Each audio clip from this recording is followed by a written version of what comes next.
She was sunshine with a soundtrack, the kind of smile that made even sadness blush. But behind that glow, the shadows grew quietly, a body fighting what the world couldn't see, and a heart carrying losses the cameras never caught. From Greece to global icon, Olivia Newton-John seemed untouchable. Yet behind the sequins and soft focus lights was a woman constantly negotiating pain, emotional, physical, and public. Her fame came wrapped in songs of hope, even as life kept demanding its toll. How does someone so beloved endure decades of quiet suffering without breaking? And what finally gave her peace after years of relentless reinvention? Stay with this story because Olivia's light burned beautifully, even when the fuel was running out. When you picture Olivia Newton-John, you probably see her in black leather, teasing curls, and a look that changed pop culture overnight. But long before the world called her Sandy, she was just a shy girl from Cambridge, England, born on September 26, 1948, into a family that expected intellect, not fame.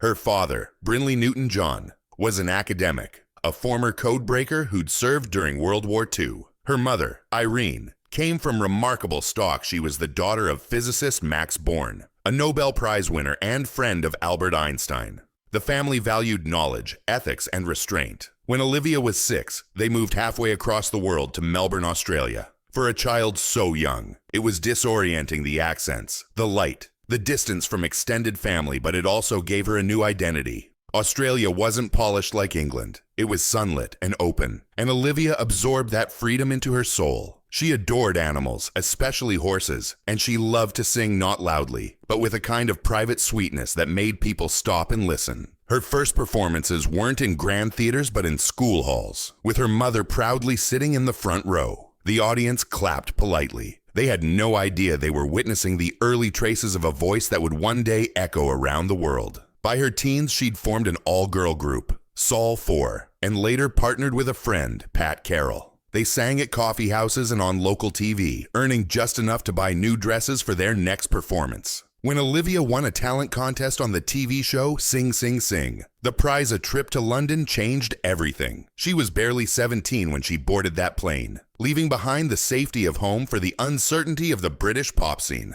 London in the 1960s was thrilling and cruel. The Beatles were everywhere, and every cafe dreamed of producing the next sensation. Olivia recorded her first singles under Decca Records, including Till You Say You'll Be Mine. They sold modestly, but something about her tone, breathy yet pure, stood out. She was often compared to Doris Day, which she found flattering but limiting. It made me sound safe, she later admitted. The turning point came when she joined the short-lived band Tomorrow, a project produced by Don Kirshner, the man behind the Monkees. The idea was to fuse science fiction with pop music, a futuristic band saving the world through song. It flopped spectacularly, but the experience taught her resilience. She laughed later, saying, "It was so bad it became good, at least as a memory." Her solo career began properly in 1971 with If Not For You, a cover of Bob Dylan's song. It climbed charts in both Britain and Australia. She wasn't just a pretty face now, she was a hitmaker. The success opened doors to America, where country pop was rising. Olivia found a niche few British singers dared to touch,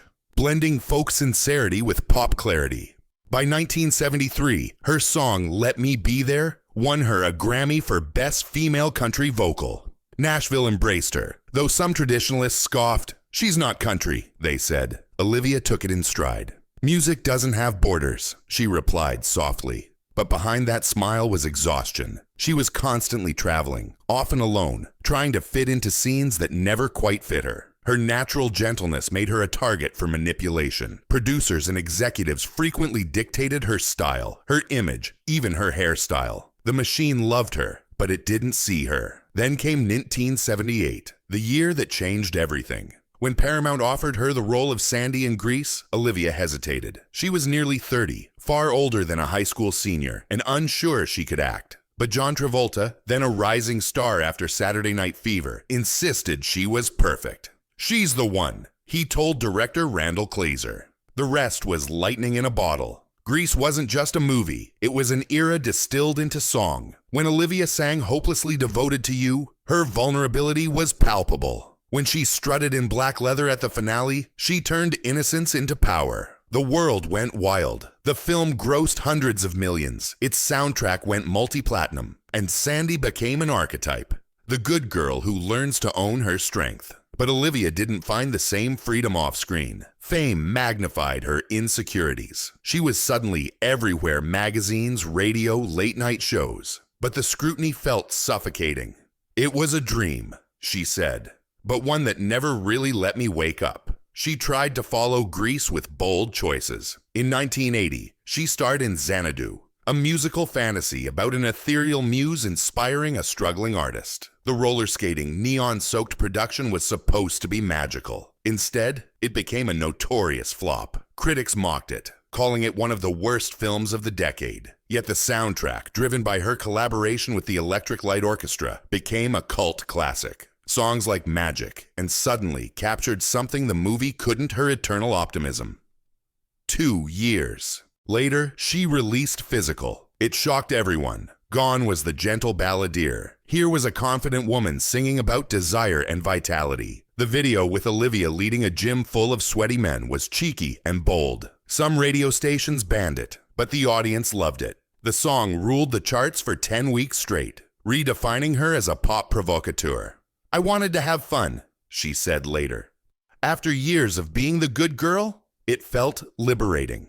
At the height of her fame, Olivia sought something she'd never really had: normalcy. In 1984, she married Matt Latanzi, a dancer she'd met on the set of Xanadu. They settled into Malibu life, balancing Hollywood glamour with domestic calm. Their daughter Chloe was born in 1986. Olivia glowed in interviews, calling motherhood her greatest joy. But even paradise had fractures. Matt struggled with his acting career. Olivia's fame cast a long shadow. The more she tried to step back, the more the press followed. And beneath it all, her health began sending warnings. In 1992, after a routine self-exam, she found a lump in her breast. The diagnosis was breast cancer. The news broke the same week her father died, a double heartbreak that left her reeling. She canceled all commitments, underwent surgery and chemotherapy, and disappeared from the spotlight. For a woman whose image had always been tied to radiance, the physical toll was devastating. But Olivia found purpose in her pain. She became one of the first major celebrities to publicly discuss her illness, breaking the silence that surrounded breast cancer at the time.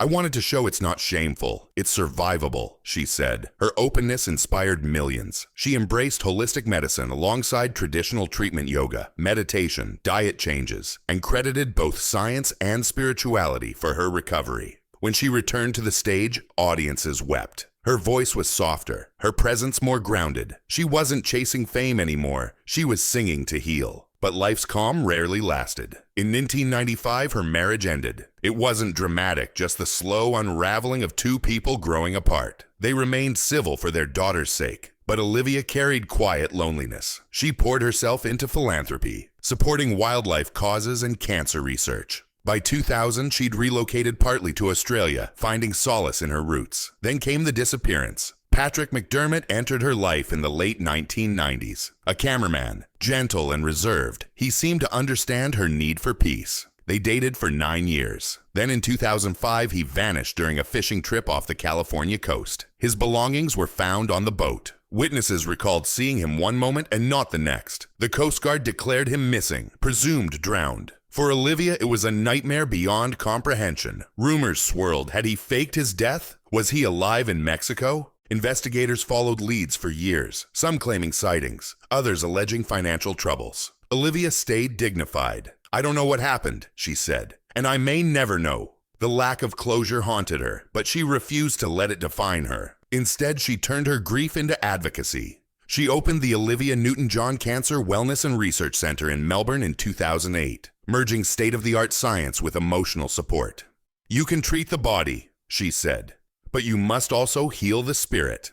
Patients often described meeting her as calming, almost maternal. She didn't just lend her name, she visited, comforted, and shared stories of her own fight. That same year, she married John Easterling, founder of the Amazon Herb Company. Their wedding, held in the Peruvian rainforest, symbolized a new beginning. Surrounded by orchids and tribal chants, Olivia and John exchanged vows barefoot, blending spirituality with simplicity.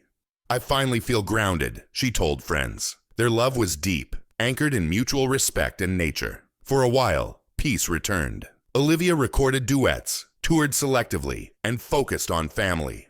Her daughter Chloe pursued a music career, occasionally performing with her mother. The bond between them was strong, though Chloe later admitted growing up in the shadow of fame was difficult. Olivia, ever gentle, understood. "I just want her to be happy," she said. "That's all that matters." But in 2013, cancer returned, this time in her shoulder. She soldiered on quietly, undergoing treatment while maintaining her public commitments. 4 years later, it metastasized to her spine. Most would have retreated. Olivia did the opposite. She used her platform to destigmatize late-stage illness, showing grace even as her body weakened. She began advocating for medicinal cannabis, crediting it for pain relief and emotional balance. Her husband cultivated plants on their ranch specifically for her use. "It's helped me tremendously," she said. "It's nature's gift." The advocacy drew both praise and criticism, but Olivia stayed steady. She wasn't chasing approval anymore, just truth. By the late 2010s, her public appearances grew rarer. When she did appear, fans noticed her frailty, but also her peace. "I'm not afraid," she said in 2020. "Every day is a blessing." She spent her final years surrounded by gardens, animals, and music, her constant companions. On August 8, 2022, Olivia Newton-John passed away at her Southern California ranch. The announcement came from John Easterling, who wrote, "Olivia passed away peacefully, surrounded by family and friends. Her love and light will remain forever." The world mourned. Landmarks from Sydney to Los Angeles lit up pink in her honor. Social media filled with tributes. John Travolta's message broke hearts. "You made all of our lives so much better. Yours from the first moment I saw you, and forever." But what makes Olivia's story endure isn't just nostalgia. It's the quiet heroism behind the glitter. She was a woman who turned vulnerability into strength, who faced illness, heartbreak, and loss without bitterness. She didn't pretend her life was perfect. She simply kept choosing light. In a world that rewards cynicism, she remained sincerely kind. In an industry that commodifies beauty, she used hers to comfort others. Even her songs, simple on the surface, carried deeper truths. "I Honestly Love You" wasn't just about romance. It was about gratitude. "Have You Never Been Mellow" was a plea for gentleness in a world addicted to noise. And "Physical," once dismissed as playful fluff, became an anthem of ownership, of body, spirit, and self. Her journey from Cambridge to Hollywood, from chart-topping fame to hospital corridors, reveals something timeless. Resilience doesn't roar, it whispers. It's in the way she smiled through interviews while hiding pain. It's in her decision to keep singing even when her voice faltered. It's in the grace with which she said goodbye. Olivia Newton-John's life was a melody of contradictions, bright and fragile, public and private, joyful and aching. The glamour gave her a stage, but her grace gave her immortality. She never stopped believing that healing was possible, even when it wasn't promised. And maybe that's the real story. The girl who once sang of devotion lived her lyrics until the end, honestly, wholly, with love. If stories like this remind you that behind every shining star lies a human heart, subscribe, share, and keep these legends alive. Because remembering them keeps their light burning, and Olivia's light deserves to shine forever.